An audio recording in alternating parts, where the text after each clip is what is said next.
చూస్తూ ఉండండి రా, ఏదో ఒకరోజు మీరే నా దగ్గరికి వస్తారు, అప్పుడు చెప్తా అని అనుకుంటాడు. రే, నీ మాటలు చాలే కానీ ఇల్లు వచ్చింది, ఆపు ఫస్ట్ అని రాజేష్ అంటాడు. సైడ్కి చూసి అవును తొందరగానే వచ్చాం అని దిగండి దిగండి అని అంటాడు రాహుల్. అందరికీ గుడ్ నైట్ చెప్పుకొని ఎవరింటికి వాళ్ళు వెళ్ళారు. ఇంటికి వెళ్ళిన క్రిష్ నిత్యతో మాట్లాడుతూ, అవును నువ్వు ప్రియతో చిన్న పాస్ట్ అమ్మాయి బ్రేకప్ గురించి చెప్పావా అని అడిగాడు. అప్పుడే చెప్పాను, ఎందుకు ఏమైంది అని అంటుంది నిత్య. లేదు, ఈరోజు చిన్న ప్రియని అడిగిందంట అమ్మాయి ఎప్పుడు వస్తుంది అని క్రిష్ చెప్పాడు. అవునా, ఎందుకు అలా అడిగింది అని అంటుంది నిత్య. ఏమోలే, మనకు ప్రియని మళ్ళీ అని క్రిష్ చెప్తాడు. సరే సరే అని నిత్య అంటుంది. ప్రియ కాలేజ్కి తొందరగానే వెళ్ళింది, రోజు సీనియర్తో సాంగ్ సెలెక్ట్ చేసుకోవడానికి. ఆఫ్టర్ 10 తర్వాత లేచిన క్రిష్ హాల్లోకి వచ్చి నిత్య ఒక కాఫీ అని అడుగుతాడు. కాఫీ తెచ్చిన నిత్య తీసుకో క్రిష్ అని ఇస్తుంది. వెళ్ళిందా ప్రియ అని అడిగాడు. ఈరోజు కొంచెం తొందరగానే వెళ్ళింది, ఏదో డ్యాన్స్ పర్ఫార్మెన్స్కి ప్రిపేర్ అవ్వాలి అంట అని చెప్తుంది అని అంటాడు క్రిష్. రేపు కూడా ఉంటుంది కదా కాలేజ్ అని అంటుంది నిత్య. క్రిష్ చూసి నవ్వుతాడు. చూద్దాం ఏ రీజన్ చెప్తుందా అని క్రిష్ అంటాడు.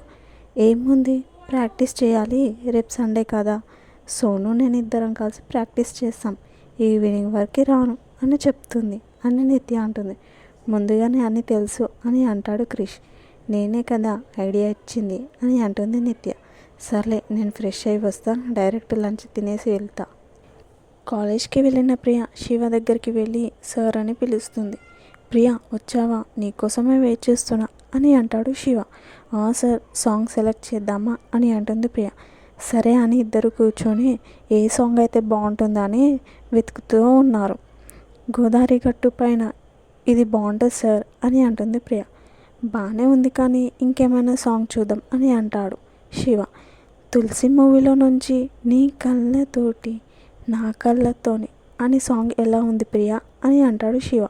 సార్, కపుల్ సాంగ్ అన్నారు, నాకైతే నేను సెలెక్ట్ చేసిన బాగుంటుంది అనిపిస్తుంది, ఇలాంటివైతే మీరు వేరే అమ్మాయి చూసుకోండి అని అంటుంది ప్రియ.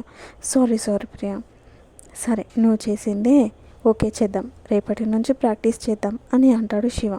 లేదు సార్, నాకు రేపు కుదరదు, మండే నుంచి స్టార్ట్ చేద్దాం, అండ్ సోనుతో కూడా ఉంది, ఇద్దరు కవర్ చేసుకోవాలి కదా అని అంటుంది ప్రియ. ఓకే మరి మండే కలుద్దాం అని అంటాడు శివ. ఓకే అని చెప్పి సోను దగ్గరికి వెళ్ళింది ప్రియ. ఈ అమ్మాయి రోజు రోజుకి ఇంట్రెస్టింగ్గా ఉంది అని అనుకుంటూ ఉంటాడు. ఇంతలో శివ ఫ్రెండ్ అయిన మధు వచ్చి ఉంటుంది వాళ్ళ అన్నయ్య వచ్చి మనీ చేయకపోతే చాలా మంచిగా ఉంటుంది అని అంటాడు మధు. మరీ మీరు భయపెడుతున్నారేంట్రా అని అంటాడు శివ. ఆశకి హద్దులు ఉండాలిరా అంటాడు మధు. ఏంటి అని శివ.